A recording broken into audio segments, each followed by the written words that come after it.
Kia ora. My name is Hugh Dixon and I am the Data Manager for Business and Economic Research Limited. As a data expert, I am very aware of the importance of New Zealand's 5-yearly census and the role it plays in decision making, not just at a central government level, but with organisations and businesses throughout the country. This is why the announcement by Statistics New Zealand on Monday, the 29th of April, this year is so important.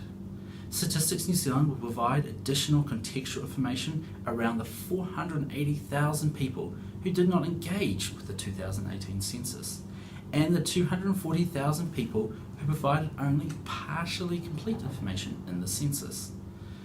In addition, Statistics New Zealand will also finally announce the date for the first release of the 2018 census data.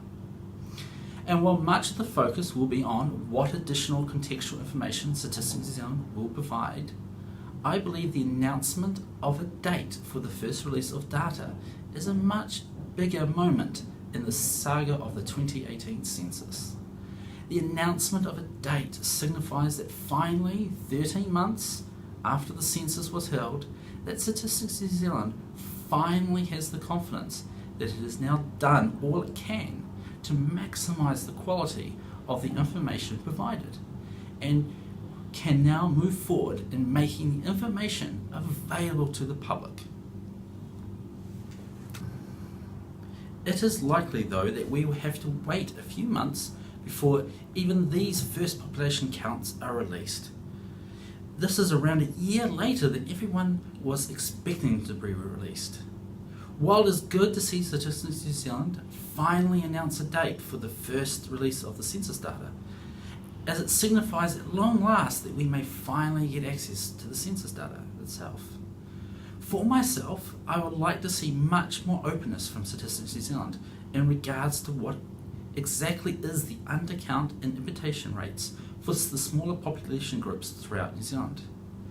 I and most other researchers would like to know as soon as possible what the undercount and imputation rates are by age, sex, ethnicity, and geographical location throughout New Zealand. Given the 480,000 people who did not engage with the census and the 240,000 people who only partially completed the census, it is important for people's confidence in the census data that Statistics New Zealand is as transparent as it can be in revealing for every variable the number of people whose information is missing and the number of people whose data is imputed.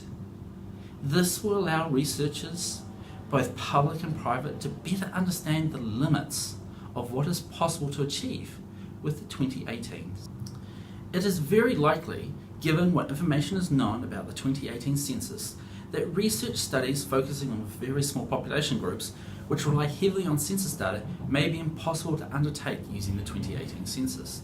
This, of course, is a blow to research in New Zealand and will increase the call for government to make funding available for a new census prior to 2023, when we are scheduled to have the next census. We also need Statistics New Zealand to rapidly release the census data once it has released its first round of data on population counts.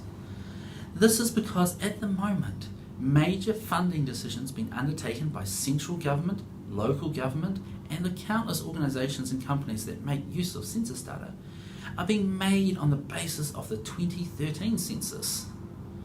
So the quicker Statistics New Zealand can get the 2018 census released, the more information is available for making these decisions, even if that information is slightly compromised by the higher imputation rates and missing data that we will have with the 2018 census.